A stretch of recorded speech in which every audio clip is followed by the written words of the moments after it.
Good morning, everyone. Once again, we are here to continue our, as usual, English literature class. As all of you know it very well, that in my previous class, I had completed my chapter, that is chapter number 2, Marie Curie, A Radiant Life. I think all of you have followed the chapter very well and understood it too.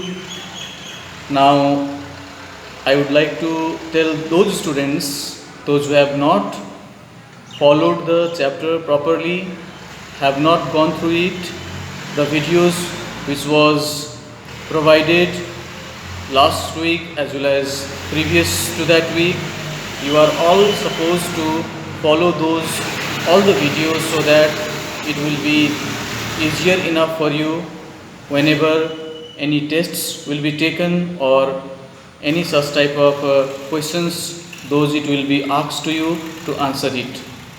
So now let me remind you, in my previous class which I had taught to you, I had discussed in detail about the early life of Marie Curie, how she had struggled along with Marie Curie, her life partner Pierre Curie, both of them in the early and initial hours of their life, the type of life they lived, very simple life, isn't it?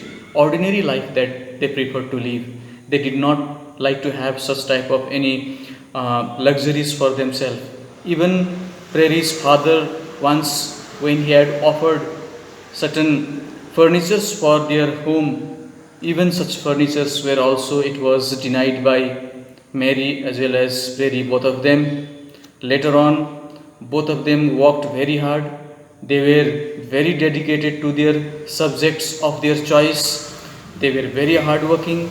Because of their hard work, dedication, their spirit of working, they were successful step by step.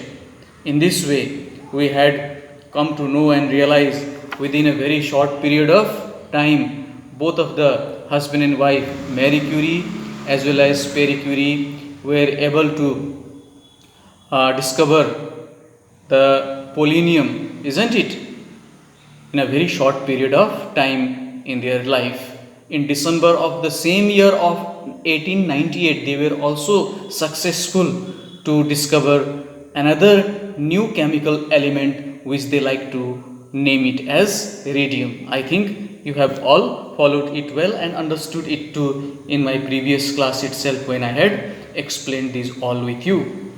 Later on, they were also once again very successful in their various scientific researches, developments. It happened, various developmental works that they progressed ahead, and even though they had faced so many obstacles, so many disturbances were there in front of them, so many difficulties it arise in front of them, but they never give up. The spirit always they kept it very, very high, and they never stepped back whenever sometimes they used to face certain failures. And once again, they took it as a challenge and they came forward with much and more, what you say, more very good ideas and thoughts within themselves, and they tried their level best to overcome such type of difficulties, barriers, hurdles, whatever it came in front of them. And finally and ultimately, they were able to discover the radium. And after the discovery of radium, initially what both the husband and wife thought, especially Prairie thought, if we could become the owner of this radium which we have discovered, then we both the husband and wife would be able to become the owner or the proprietors of this discovery. Then finally we can become the inventors too, and then we can become the patent one who is the owner of that particular scientific research. Patent they could become. Then once they become the patent, everything would be in their hand. Wherever they like, they could sell it, they could earn a good profit from it, they could have make a lot of money from it, and they could live a very luxurious life once again and could fulfill their whatever their likings, their desires, their wishes they could fulfill. This is what in the initial hour that Prairie thought, but later on Mary thought it more deeply, and finally she came out with a solution that how could we make profit from such type of scientific researches. After all, scientific researches, discoveries are usually it is made for the development of the humankind, for the development of the science. How can we become that much greedy and only we can think for only ourselves? After all, our life, the entire of our life, it is dedicated for the service of the science, for the service of the human beings. Then how can we make profit from it? It is not possible. So we cannot take advantage of such type of discoveries which we have made. This is what Prairie's thoughts it came within herself, and she was able to convince her husband too, and later on both of them jointly together, husband and wife, decided that they are not going to take such type of any advantage of the discovery. Better they like to leave it as a social work for the development and betterment of the human beings, because radium, which was especially it was going to be used for the treatment of disease like cancer. So how could they take such an advantage by making profit from it? At the one hand it was used for the treatment of the cancer. How they could on the other hand could take advantage of it and make profit from it?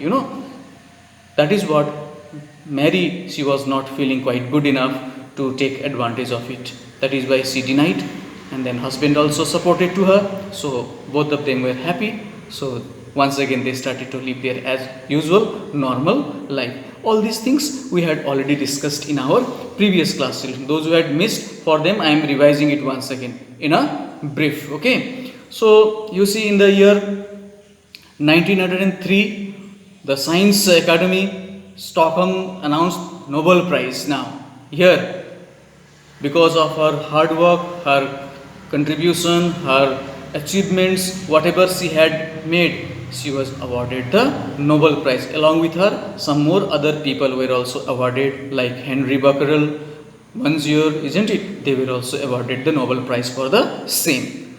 Again, later on, time passed.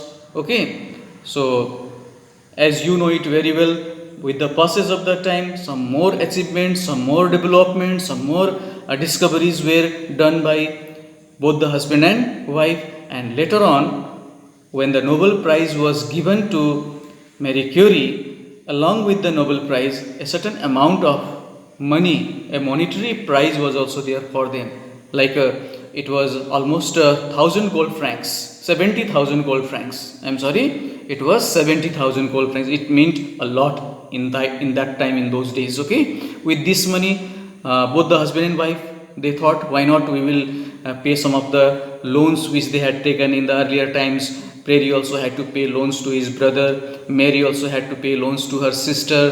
They had to give donations for the societies, okay, scientific societies. They had to also give the gifts to the students. And at the same time, Mary also was very eager and excited and interested to make a very beautiful modern type of bathroom for herself, isn't it? So these things, that whatever their requirements, whatever their thoughts, their good thoughts that they had, they wanted to invest this monetary award which they had got because of Nobel Prize, wanted to spend it in a very useful manner, in a productive manner. That is what Mary decided. I think you had all understood it well then when I was explaining to you. Once again, it is like a revision to you. So in this way, time once again passed. It was 19 April 1906, okay, when Prairie left this university. At that time, Prairie had to leave the university and now go away from there.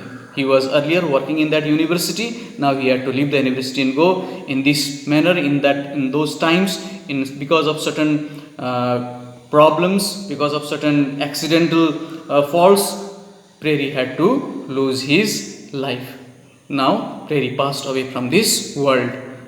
Okay, after his death, when Prairie happens to pass away from this world, then whatever the position that Prairie was holding in his university, it was offered to whom? It was offered to Marie Curie now. And once when Marie Curie was offered this post, this position in the same university, Sorbonne University. I think you remember it well. There she was very grandly welcomed in that particular university when she was entering to that auditorium where she was, when a program was held, when a welcome ceremony was held. Such a huge crowd it was, so grand welcome it was. Everybody stood up and applauded. A long standing ovation it was given. So in this way, she was the first woman to be given such type of a kind of honor in that university. So no other woman had got such type of standing ovation or such type of welcome in any time in the past. So in this way, step by step, Marie Curie was able and successful enough to overcome every hurdles, every obstacles, and every moment, day by day, she was able to achieve success at every step in front of her life. Okay, this is what we had learned in the earlier. Marie Curie, in this way, she had now become a very popular face throughout the world. Now her popularity, her fame, everywhere it was spreaded like anything, isn't it? And Madame Curie mounted and spread like a bursting rocket and Sweden awarded her the Nobel Prize in the chemistry for the year 1911. In this way, later on, she was also offered the Nobel Prize for another subject, that is subject of chemistry, which we have already studied in our last chapter. So in this way, children, you see, on Friday 6th July 1934, the reversed heart beat no more finally and ultimately. It was the date 6th July. It was Friday, year 1934. Marie Curie also passed away from this world, leaving behind this world. Even though she passed away, she went from here, from our world, but till today also we remember her. We study her various chapters, lessons, and the contribution which she had given for this world is immense, which cannot be measured. So because of which she has become immortal, and that is what it makes Marie Curie one of the bright and sparkling stars of the universe. Everybody remember her like a sparkling star. Okay, and that is a very great deed. Indeed, it is a very great tribute that we also should acknowledge her and should be grateful to have such a renowned scientist, because of whom today we are able to take various advantage through science. And this is what we had learned in our previous chapter. So this is just a recap for you, a kind of a short briefing for you regarding the chapter which I had taught last, because some of the students might have not listened properly. Most of the time it is observed, students are not paying attention. Even though we are trying our level best to give you our 100%, it is equally required from the student side to take it in a similar in the way. Then only the things can happen and the changes can come in a positive manner. So this much, children. Now what we are going to do is, next we are going to perform the various exercise works, and I am going to provide you the question answers, reference to the context, various question answers, everything. And beside that, some of the questions I will be giving you to perform it as homework, and some of the exercise I'll solve it for you, and some of the exercises you will be solving it by yourself, those who are very easier ones. And everything, whatever the grammar or question answer reference to, you will be noting it down in your notebooks, in your English literature notebook, so that later on I may go through the proper evaluation or checking of those notebooks. Okay, children, so let me go ahead with the various exercise and answer works with you.